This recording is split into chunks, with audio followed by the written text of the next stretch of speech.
Olá, meu irmão, minha irmã, seja muito bem-vindo ao nosso estudo bíblico de hoje, onde nós iremos meditar os dois últimos capítulos do livro do Deuteronômio, o capítulo 33 e o capítulo 34. E assim vamos encerrar o Pentateuco. Gente, que bênção de Deus o dia de hoje.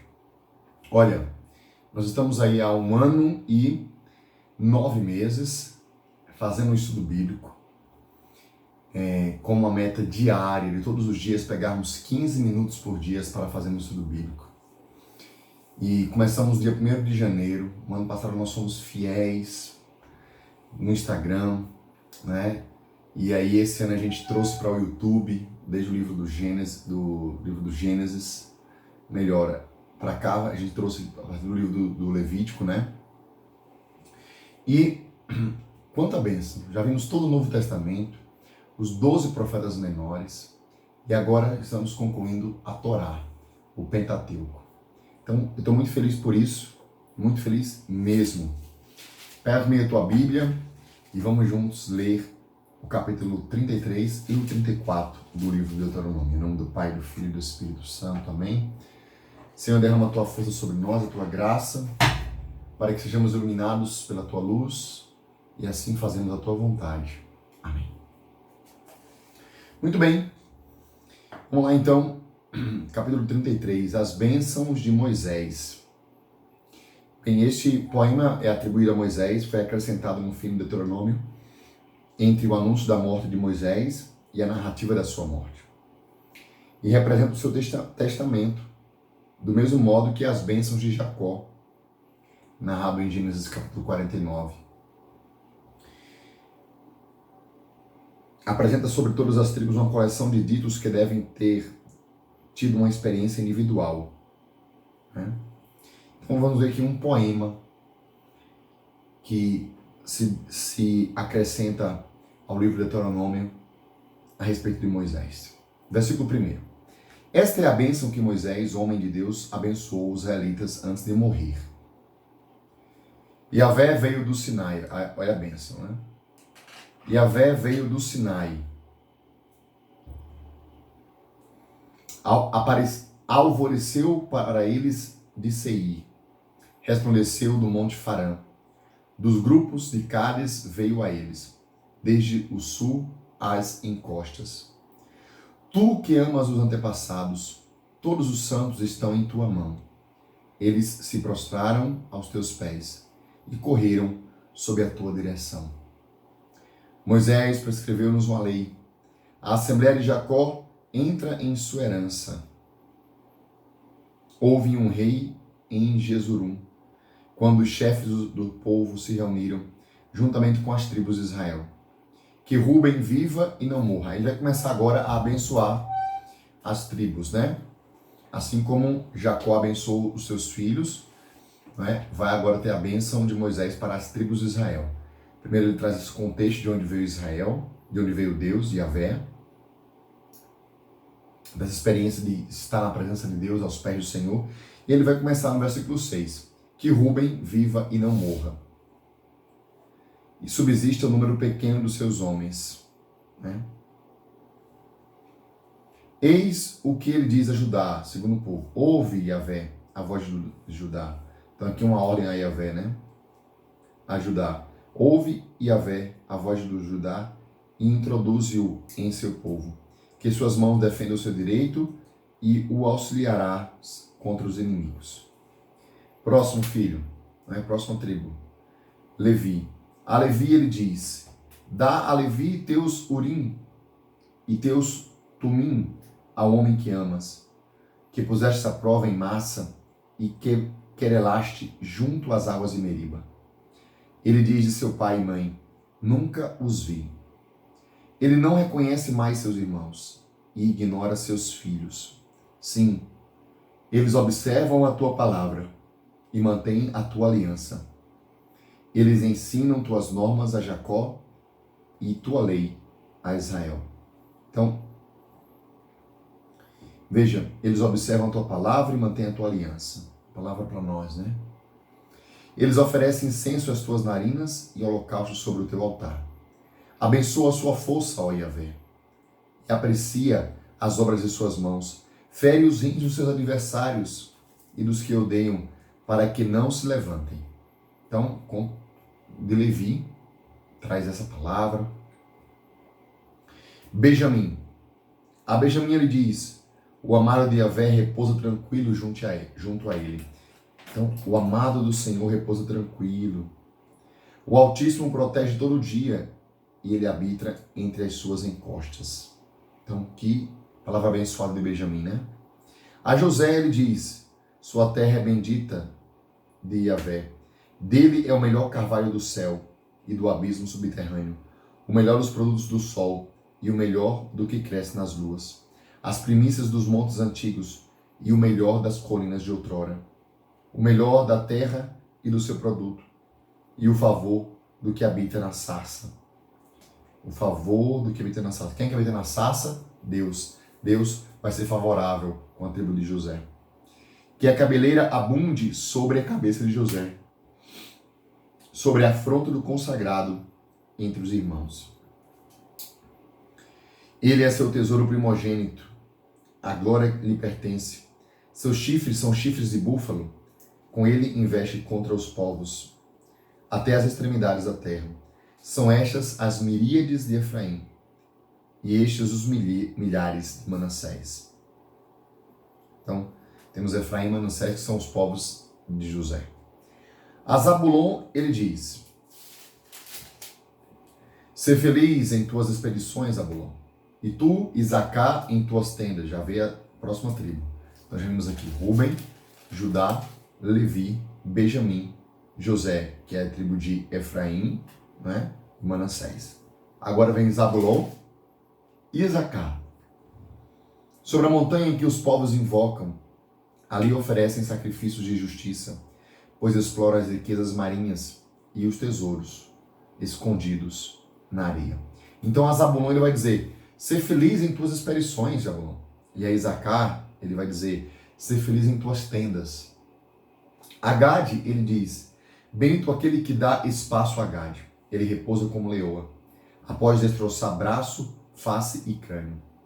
Ele reserva as primícias para si, pois lá coube-lhe a parte do chefe. Ele veio a ser chefe do povo, executando a justiça de Yahvé e suas normas sobre Israel. Dan. A Dan ele diz: Dan é um filhote de leão que se arroja de Bazã. Bem, Dan, após ter migrado do seu território, situado a oeste de Benjamim, tinha se instalado ao norte de Israel, em Laís, que significa leão, né? Ao pé do Hermon, nos limites de Bazã. Então, por isso que a palavra para Dan é essa, né? Dan é um filhote de leão, porque ele estava na região de Laís, que se arroja em Bazã, né? Ao pé dos limites de Bazã. Neftali, ele diz: Neftali é saciado de favores e repleto das bênçãos de Yahvé. Oh, glória! Ele toma posse do mar e do sul. A Azer, ele diz: bendito seja Azer entre os filhos, seja o favorito entre os irmãos, e que no óleo banhe o seu pé. Sejam de ferro e bronze teus ferrolhos, e tua segurança perdure por todos os dias. E aí, ele abençoou todos, né? Repito, né? Vamos ver aqui, ó. Rúben, Judá, Levi, Benjamim, José, Zabulon, Isacar, Gade, Dan, Neftali, Azer. E aí ele continua: ninguém é como o Deus de Jesurum. Ele cavalga pelo céu em teu auxílio e pelas nuvens com sua majestade. E ele continua: o Deus de outrora é o teu refúgio. Cá embaixo, ele é o braço antigo que expulsa o inimigo da tua frente e diz: extermina. Israel habita com segurança, a fonte de Jacó fica à parte, numa terra de trigo e vinho, sob o céu que destila orvalho. Feliz és tu, ó Israel, quem é como tu, povo vencedor? Em Israel está o escudo que te socorre. Em Yahvé está o escudo que te socorre e a espada que te leva ao triunfo. Então, onde é que está a nossa defesa? Em Deus. Onde é que está o nosso triunfo? Em Deus.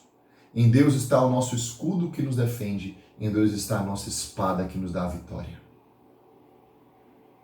Teus inimigos vão querer bajular-te, mas tu pisarás suas costas. Então veja, aqui concretamente, conclui-se o capítulo 33 com essa palavra de Moisés abençoando cada uma das tribos de Israel, né?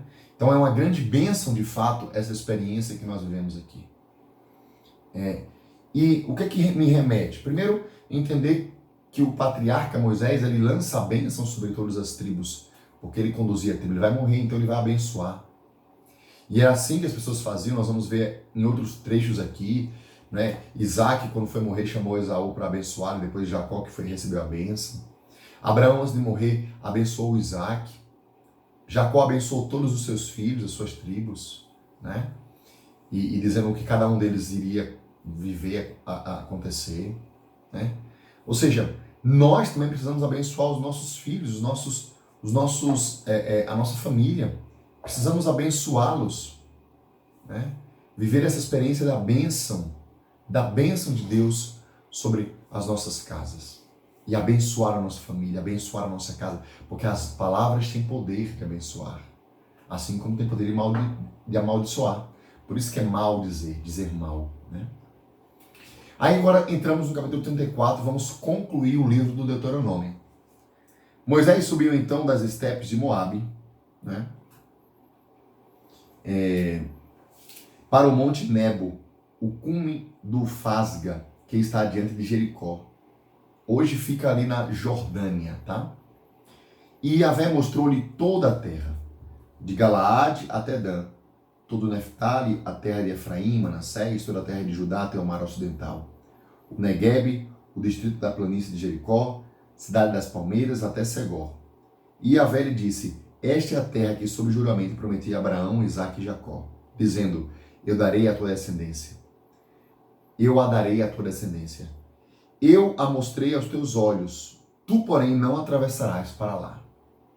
E Moisés, servo de Yahvé, morreu ali, na terra de Moabe, conforme a palavra de Yahvé, e ele o sepultou no vale, na terra de Moabe, de fronte. Veja, quem sepultou Moisés foi o próprio Deus, né? O próprio Deus, de acordo com a palavra. Claro que no grego eles o sepultaram, né? Mas veja a dignidade de Moisés, tal era a intimidade de Moisés. Moisés não deixou de ganhar o céu, minha gente, tá? Ele só não entrou na terra prometida ali, porque lá em Massa, né, quando o povo pedia água, Moisés vacilou um pouco na fé, né? Não fez como Deus queria, desobedeceu, e aí ele perdeu a oportunidade. Para mostrar o quê? Que até mesmo aquela pessoa mais fiel pode se perder. Então, nem todo aquele que diz Senhor, Senhor vai entrar no reino dos céus. Tenhamos cuidado com isso. E Moisés, servo de Israel, Yahvé, morreu ali na terra de Moabe, conforme a palavra de Yahvé. E ele o sepultou no vale na terra de Moabe, de fronte a Bet-Fegor. E até hoje ninguém sabe onde é a sua sepultura. Moisés tinha 125 anos quando morreu. Sua vista não havia, olha só, sua vista não havia enfraquecido, seu vigor não se esgotara. Ele permanecia firme, com uma visão boa, com vigor. Os israelitas choraram a morte de Moisés nas estepes de Moabe durante 30 dias, até o término do pranto em luto por Moisés. Josué, filho de Num, estava cheio do espírito de sabedoria, porque Moisés lhe impusera as mãos. Veja a atitude de impor as mãos para batizar no Espírito, para conceder o dom do Espírito de sabedoria. E os israelitas lhe obedeceram. Obedeceram a quem? A Josué, agindo conforme Yahvé tinha ordenado a Moisés. E em Israel nunca mais surgiu um profeta como Moisés, a quem Yahvé conhecia face a face. Veja, quem é Moisés? O homem que conhecia a Deus face a face. Nunca houve na história da igreja, da humanidade, um homem assim. Claro, o próprio Cristo é o próprio Deus, né? Seja por todos os sinais e prodígios que Yahvé o mandou realizar na terra do Egito contra o faraó, contra todos os seus servidores e toda a terra, seja pela mão forte e por todos os feitos grandiosos e terríveis que Moisés realizou aos olhos de todo Israel. Então veja, quem era Moisés? Moisés era um homem que via Deus face a face. Era um homem que Deus chamava de amigo. Era um homem que tinha intimidade com Deus. Grandes feitos, sinais e prodígios foram realizados através de Moisés. E quem é esse Moisés nosso hoje? É Jesus. Ele é o novo Moisés. Tanto que quando aparece na Monte Transfiguração Moisés e Elias, ali simbolizam a lei e a profecia. Moisés, a lei e a profecia. Mas se a gente pegar outras realidades, nós vamos ver Moisés a sabedoria, Moisés o intercessor, Moisés aquele que era amigo de Deus, a face com Deus, né? Moisés que intercedia pelo povo para que Deus não o castigasse, mas que perdoasse. Moisés que era a voz de Deus, Moisés que conduziu o povo para a libertação. Então tudo isso é Jesus. Jesus é este intercessor, é este íntimo de Deus, porque Ele é o próprio Deus. Jesus é esse que intercede por nós. Ele é a lei perfeita. Ele nos traz, como Moisés trouxe a lei, ele nos traz a nova lei. Então, esta experiência do Deuteronômio. Gente, quanta riqueza, 34 capítulos, quanta riqueza nesse último capítulo, nesses últimos capítulos. Veja, que bênção, né? Foi maravilhoso estudar o Pentateuco com vocês. Amanhã nós vamos começar aqui o livro de Josué. Nós temos aí o livro de Josué, Juízes, Ruth, Samuel e Reis, que é uma outra parte dos livros da Bíblia. Nós não iremos conseguir até o final do ano ler os reis, mas nós iremos conseguir, com a graça de Deus e fidelidade. Eu vou me esforçar para isso. Josué, depois Juízes, Ruth, primeiro e segundo Samuel. Então vamos ser fiéis. Temos mais 5 livros para ler até o final do ano, todos os dias, às 7h45, aqui no YouTube, ao meio-dia no meu Instagram. Compartilhe para mais pessoas, para que a gente possa ser fiel à palavra de Deus e crescer. Sabe, ler a palavra de Deus, deixar que ela nos ensine, que ela traga para nós experiência, sabedoria, que ela fale conosco. Então eu espero por você. Convide mais pessoas, compartilhe. O que é que Deus falou com você? Deixa aqui nos comentários. Manda esse vídeo para mais alguém. Chame mais alguém. Porque nós estamos querendo crescer na intimidade com Deus. A partir de amanhã, livro de Juízes, quer dizer, Josué, depois Juízes, Ruth, primeiro e segundo Samuel. Deus abençoe você, sejamos fiéis e até amanhã.